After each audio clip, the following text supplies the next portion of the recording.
कविता, तू अभी तक झाड़ू ही लगा रही है और जल्दी जल्दी से हाथ चलाना, इससे पहले कि तेरे दोनों भाई उठ जाएं। जी भाभी। तभी कविता की छोटी भाभी रश्मि वहां आती है। कविता, ये क्या, तुम्हारा साफ सफाई का काम अभी तक खत्म नहीं हुआ?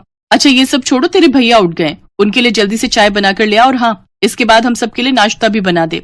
हाँ भूख तो मुझे भी लगी है। ऐसा कर, तू साफ सफाई के बाद नाश्ता बना ले, फिर अपने भाइयों के ऑफिस जाने के बाद बर्तन धो लेना और उसके बाद कपड़े धो लेना। बिन माँ बाप की कविता चुपचाप घर के कामकाज में लग जाती है। कुछ देर बाद वो सबके लिए आलू के पराठे और चाय लेकर आती है। ये लो अमित भैया, आपकी पसंद के आलू के पराठे और गर्मा गर्म चाय। कविता, तेरी दो भाभियां हैं, फिर भी हमारे लिए तू खाना क्यों बनाती है? भैया वो मैं वो बात ये है कि ननद जी को अपने भाइयों के लिए अपने हाथ से बनाया हुआ खाना खिलाना ज्यादा पसंद है, इसलिए वो हम दोनों को तो बनाने ही नहीं देती। क्यों कविता, ठीक कह रही हूँ ना मैं? अनीता कविता को आंखें दिखाने लगती है। हाँ भैया, अनीता भाभी एकदम ठीक कह रही है। दोनों भाई नाश्ता करके ऑफिस चले जाते हैं। फिर दोनों भाभियां भी नाश्ता करने बैठ जाती हैं। आखिर में जैसे ही कविता नाश्ता करने बैठती है तो छोटी भाभी रश्मि उसकी कुर्सी खींच लेती है, जिससे कविता नीचे गिर जाती है। तेरी औकात नहीं है कुर्सी पर बैठ के खाने की, चल नीचे बैठकर खा। और नहीं तो क्या, तुम्हारी हैसियत इस घर में एक नौकरानी से ज्यादा कुछ भी नहीं है। और हाँ, पहले ये वाला खाना खत्म कर। लेकिन भाभी, ये तो आप लोगों का झूठा खाना है। हाँ तो इसे तो तू अपनी खुशकिस्मती समझ कि झूठा खाना तुझे नसीब हो रहा है। चल अब खाना खाकर सारे झूठे बर्तन धो देना। अच्छा रश्मि, तूने कल रात बिग बॉस का एपिसोड देखा क्या? नहीं भाभी, मिस हो गया। वैसे अभी रिपीट आ रहा होगा, चलो ना चलकर देखते हैं। हाँ चलो चलो। दोनों भाभियां आराम से अपने कमरे में जाकर टीवी देखती हैं और बेचारी कविता अकेले घर का सारा काम करती है। ऐसे ही दिन बीतते हैं। एक रोज हम दोनों भाइयों को काम के सिलसिले में दूसरे शहर जाना है। हमारे मालिक एक नई फैक्ट्री झारखंड में लगवाना चाहते हैं। हम कुछ 2 महीनों के लिए वहीं रहेंगे। तब तक तुम सब अपना ख्याल रखना, ठीक है? भैया, आप दोनों मुझे छोड़कर जा रहे हो? जा कहाँ रहे हैं पगली, तेरे लिए ही तो मेहनत कर रहे हैं ताकि हमारा प्रमोशन हो जाए और हम तेरी शादी धूमधाम से कर सकें। ये सुनकर दोनों भाभियां मुंह बना लेती हैं। अपने पतियों के जाने के बाद तो अब वो दोनों कविता पर और भी जुल्म ढाती हैं। ऐसे ही एक रोज बाहर जोर की बारिश हो रही होती है। देखो भाभी, कितना सुहाना मौसम हो रहा है, क्या मजेदार बारिश हो रही है। हाँ रश्मि, और ऐसे मौसम में गर्मा गर्म चाय और पकौड़े हो तो मजा ही आ जाए। रुक, अभी उस महारानी को बोलती हूँ। कविता, अरे ओ कविता, कहाँ मर गई? जी भाभी, आपने बुलाया? वो मैं कपड़े उठाने गई थी। अच्छा ठीक है, चल अब जल्दी से हमारे लिए गर्मा गर्म चाय और पकौड़े बना कर ले आ। जी भाभी। कविता रसोई में जाकर पकौड़े बनाने लगती है। कुछ देर, हे राम, कहीं मैं पकौड़ों में नमक डालना तो नहीं भूल गई, एक चक्कर देखती हूँ। कविता जैसे ही एक पकौड़ा चखने लगती है तभी वहाँ उसकी छोटी भाभी रश्मि आ जाती है और वो उसे एक जोरदार थप्पड़ मारती है। बदतमीज, हमें जूठा खिलाती है, आज तो तू देख तेरी खैर नहीं। ये कहकर रश्मि उसे खूब मारती है। आवाज सुनकर अनीता वहाँ आती तो डर के मारे कविता अपनी बड़ी भाभी के पीछे छुप जाती है। भाभी मुझे बचा लीजिए। अब बस भी कर रश्मि, अगर ये मर गई तो हमें जेल में सारी उम्र बितानी पड़ेगी। एक काम करते हैं, इसे घर से निकाल देते हैं, नहीं तो पता चले हमारे पति जो भी कमा रहे हैं वो आकर इसकी शादी में उड़ा दें। हाँ, ये तो मैंने सोचा ही नहीं, ये बात ठीक कही आपने। दोनों भाभियां बेचारी ननद को धक्के मारकर बाहर निकाल देती हैं। बाहर तेज बारिश हो रही थी। भाभी मुझे घर से मत निकालो, इस बारिश में आखिर मैं कहाँ जाऊंगी। लेकिन वो उसकी एक नहीं सुनती और उसे घर से निकाल देती है। कविता बारिश में बचते हुए एक पेड़ के नीचे खड़ी हो जाती है और सारी रात उसी पेड़ के नीचे बैठकर रोती रहती है। ऐसे ही अगली सुबह हो जाती है। कविता को भूख लगने लग जाती है। बहुत भूख लगी है, ये सोचकर कविता कुछ खाने के लिए ढूंढते हुए सड़क की ओर आती है। ठेलों पर जाकर कुछ न कुछ मांगती है, लेकिन कोई भी उसकी मदद नहीं करता। कुछ देर बाद वो एक बूढ़े बाबा के ठेले पर पहुंचती है जो कि पकौड़े बनाकर बेच रहा था।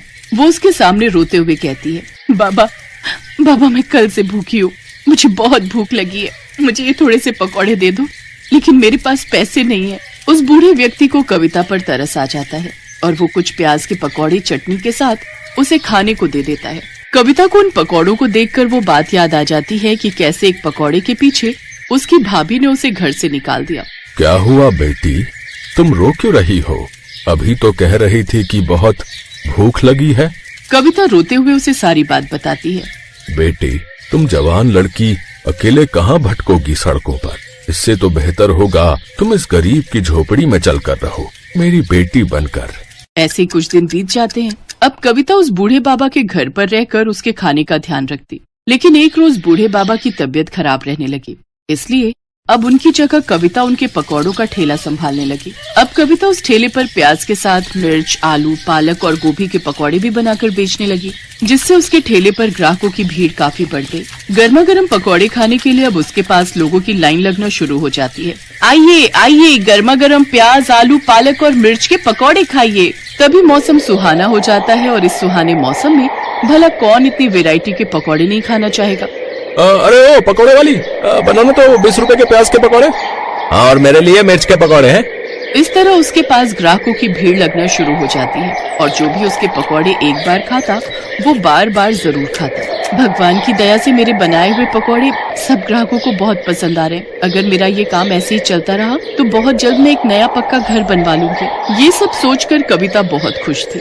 अगले दिन वो फिर अपना ठेला वहाँ लगाती है, लेकिन एक रोज तेज तूफान के आने के कारण उसके ठेले की छत उड़ जाती है और बारिश के कारण उसके सारे पकौड़े उसमें खराब हो जाते हैं। सब खत्म हो गया। इस बारिश ने सब खराब कर दिया। इस बारिश ने एक तरफ जहां कविता को रोजी रोटी कमाने से भी वंचित कर दिया था, तो वहीं दूसरी ओर उसकी दोनों भाभियां आराम से अपने लिए पिज्जा और पॉपकॉर्न ऑर्डर करके मजे से इस बारिश का लुत्फ उठा रही थी। वाह वाह, क्या स्वाद है इस पिज्जा का, और इस पॉपकॉर्न के तो क्या ही कहने। उधर रोती हुई कविता अपनी झोपड़ी में आती है, जहाँ सारी झोपड़ी में पानी आ गया होता है। अब पूरे घर में तो बारिश का पानी भर गया है। बाबा, मैं अभी ये सारा पानी उठाकर बाहर फेंक देती हूँ। कविता अपनी बदकिस्मती पर रोते हुए उस पानी को उठाकर बाहर की ओर फेंकने लगती है। कुछ देर बाद वो उस बूढ़े बाबा की ओर देखती है। नहीं, मैं इतनी जल्दी हार नहीं मान सकती। बारिश में तो लोग पकौड़ों के दीवाने होते हैं। ये बरसात का मौसम तो सबसे अच्छा मौसम है कमाई करने का, लेकिन मैं इसके पकौड़ों के साथ चाय बनाकर भी बेचूं तो मेरे पास कुछ पैसे रखे हैं, उससे फिर से शुरू करती हूँ। कविता ने हिम्मत नहीं हारी और उसने अपने ठेले की मरम्मत करवाई और एक बड़े से तिरपाल के नीचे चाय पकौड़े बेचने लगी। बारिश में लोग उसके तिरपाल के नीचे आकर चाय पकौड़े खाने लगते हैं, जिससे उसकी बिक्री अब पहले से भी ज्यादा होती है। ऐसे ही कुछ दिन बीत जाते हैं।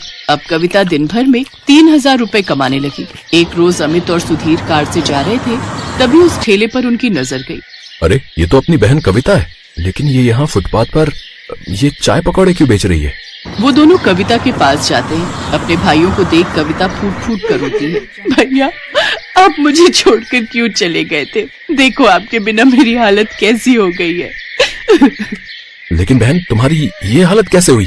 इसके बाद कविता सारी बात अपने दोनों भाइयों को बताती है। अमित और धीरज गुस्से में घर आते हैं। अनीता, अनीता, कहाँ हो तुम?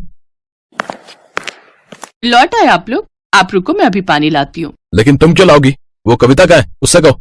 अब हम आपको क्या ही बताएं, उसने तो हमारी नाक ही कटवा दी। वो तो किसी लड़के के साथ भाग गई है। ये सुनते ही अमित ने अनीता को जोरदार थप्पड़ मारा। शर्म नहीं आती झूठ बोलते हुए?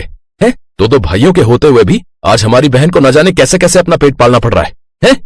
सुन लो, तुम दोनों के लिए अब हमारे घर में कोई जगह नहीं है। निकल जाओ यहाँ से। उन दोनों भाभियों को अपनी गलती का एहसास हो जाता है और वो अपनी ननद से माफी मांगते हैं।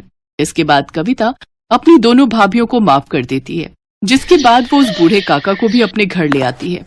अब वो अपने पकौड़े के बिजनेस को और भी आगे बढ़ाती है। एक बड़ा सा रेस्टोरेंट खोलकर उसमें पकौड़े बेचकर खूब कमाई करती है।